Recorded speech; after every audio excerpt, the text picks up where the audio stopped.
What's happening, everybody? Boy Big Brando, and today we're going to be talking about my 15x15 HPN Signature Series heat press. Now, one of the most popular questions I get asked all the time is, which heat press do you use? Where can I buy it? What do you like about it? What don't you like about it? Now, let me start off by saying I don't know everything. I don't claim to know everything. I never say I know everything. I'm not the master of this shit. I just speak on things that I've used, things I've used in the past, my experiences, what worked for me, and what didn't work for me. In this case, this heat press does everything that I needed to do. Now, you're probably saying, how come you don't use a Hotronix or the Geonite DKs and all these other big expensive presses? Well, I really have no need to upgrade to a press like that because I've had this press for about 7 or 8 years and it does everything that I need it to do and it hasn't failed me yet. So in the case of this press going down, then I would probably upgrade to maybe another HPN or maybe one of those Hotronix. Now, some of the things that I like about this press are pretty much the drawer because you're not working directly underneath the heat. So if you use like a swing away press or if you use something with a drawer that slides out, it makes it a lot easier to lay the shirt down, lay transfers down without working directly underneath the heat. Also, this thing is a workhorse. I mean, I've pressed thousands on top of thousands of t-shirts with this thing with no major issues. The one thing that I did figure out was when I'm doing a run of maybe like 125 to 150 shirts, the heating element kind of gets a little funky and you have to turn it off, let it cool down and kind of reset itself. But by that time, after pressing like 150 shirts, you need a break. So if you're not doing a big production run like that, this thing will work flawlessly every single time. Another question I always get is the auto open feature needed? Is it necessary? Should I pay the extra money for it? To me personally, if you're not doing high production stuff, the auto open feature, I mean, it's cool, but it's not really needed. You could get away with just opening it up regular, not a problem. It's very rare that I use the auto open feature. Most of the time my hand is already on the press. When it goes off, by the time it pops, I'm already kind of guiding it up. So I don't really use it. When I do use the auto open feature, it's when I'm prepping a shirt on the side while that one's pressing and I'm getting that one ready so I could pull that shirt off, put the next one on, lay the transfer, and then do the same thing. That's a rare case that I really use that function. So if you want to save yourself a couple bucks, you don't have to get the auto open feature. But like I said, if you think you need it or you might need it, by all means go for it. Now, some of you guys might be asking, why did I go with the Signature Series and not the Black Series or another press that Heat Press Nation offers? I went with this because I had a friend who had this same press, just bigger. I think he had the 16x20, but he had that drawer. When I seen that slide out drawer, I said, damn, that's cool. I need that. So I ended up getting that same press he had. The cool thing was Heat Press Nation was local, so I could just go over there and pick it up and didn't have to pay the freight charge. I live in Gardena, Southern California. They're in, I think they were in Fullerton or Brea at the time. I can't really remember when I picked it up. It was before they moved. Now, the good people over at Heat Press Nation are very accommodating. They're really cool. Their customer service is on point. If I ever did have an issue, they were a phone call or an email away and they would kind of troubleshoot things for me. The one issue that I did have that I noticed was the heating element getting kind of funky after 150 presses or so, and it was just simply turning it off, letting it reset itself, and then turning it back on. But like I said, after pressing 120, 150 shirts straight, a break is needed. You know what I mean? So you sit back, drink a beer, hang out, let it cool down, and then you could get back to work. Now, to create t-shirts, you do not need this press. You don't have to buy the same exact equipment as me. This is just the stuff that I use and it works for me. It might work for some of you. Some of you guys might need a bigger press, or some of you guys might not have room for the slide out drawer, or it might not fit your budget, whatever it is. Heat Press Nation has a ton of other options that are budget friendly. This would be kind of middle of the road, I would say. M-Press Black Series on the scale of price would be a little bit lower. After the Signature Series stuff, there would be, you know, Hotronix, Geonites, and stuff like that. So they do carry all of that on their site. I'll leave links in the description box below to my press that I use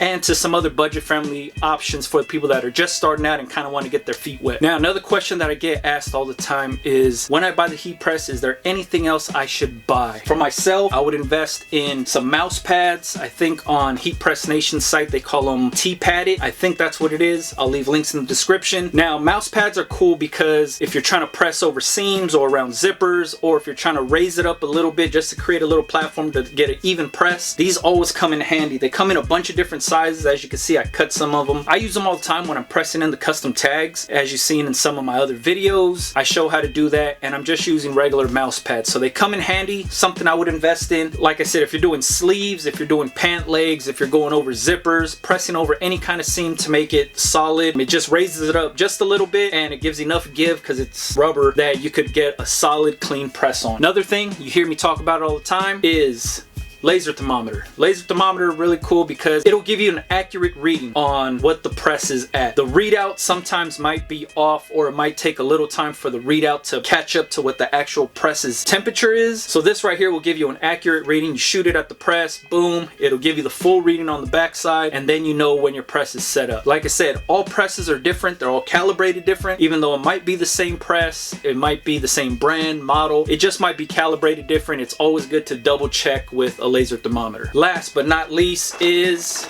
Teflon Sheet. I don't use these all the time. When I do use them, I'm using it for pressing on nylon jackets. Sometimes if I'm doing multicolored heat transfer vinyl, I'll end up using some Teflon Sheet. Very inexpensive. They sell these on Heat Press Nation also, but something good to have just in case is a Teflon Sheet. And I recommend buying something a little bit bigger than your press size, so that way it kind of drapes over. All right, like I said, links will be in the description if you wanted to purchase a press just like mine. I'll also leave links to more budget-friendly options if you wanted to go with the M press or Black Series press, all the way up to Hottronics and Geonites and all that stuff. So just remember that this press, the HPN Signature Series, does come in a 16x20 option. The one I currently use is 15x15. I chose 15x15 because I don't design anything bigger than 15 inches. So I have no need to press 16x20. It just makes sense for me to just press within my means. If you feel like you're gonna be designing something bigger than 15 inches, then go for the 16x20. Me personally, I never designed anything that big, so I had no need for it. So if you need the bigger press, go for it. Nothing wrong with using a 15x15. So let me take you around and I'll show you the press. Obviously, it's not going to be turned on. I'm not pressing nothing right now, but I will show you the drawer function and shit like that. All right, so as you see, Heat Press Nation 15x15 Signature Series press. This does have the auto open feature. Slide out drawer. This right here is something that I really like. This is one of the main reasons I got this press, was for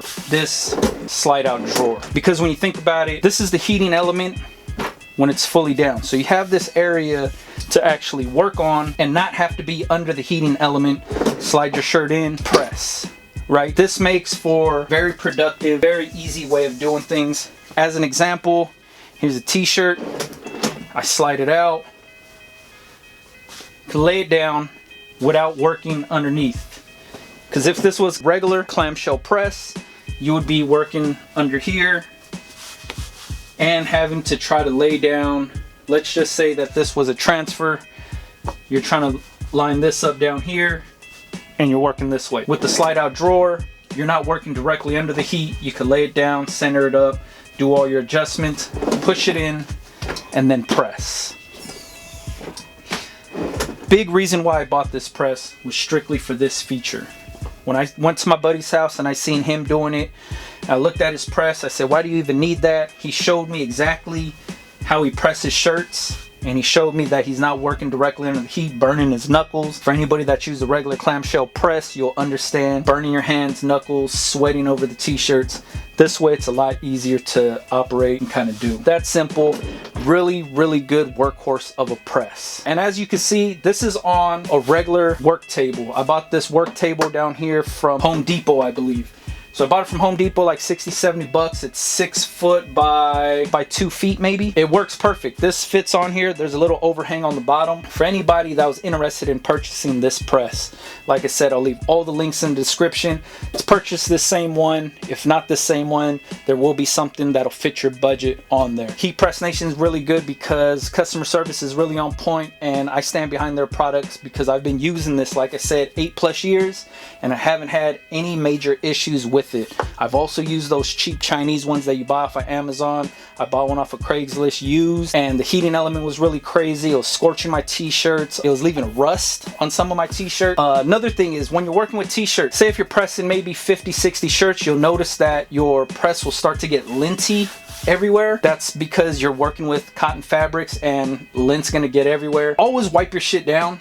I wipe my press down before I use it every time. The surrounding areas, if I'm pressing a white t-shirt, I don't want to be sliding over, you know, a lot of black dust and lint and fucking up my white t-shirts. So wipe your area down, wipe your presses down. It just helps for cleaner products, you know what I mean? You don't want to be folding up a t-shirt and notice that there's dust on the back side of the shirt that was left from you pressing, you know, 80 black t-shirts the other day. Alright, so that's about it. Like I said, I'll leave all the links in the description for anybody that's really interested in purchasing this press. You don't have to get the same stuff as me, but having a heat press and a vinyl cutter is an easy way to make some money from home. Alright, catch you guys on the next one. Yeah.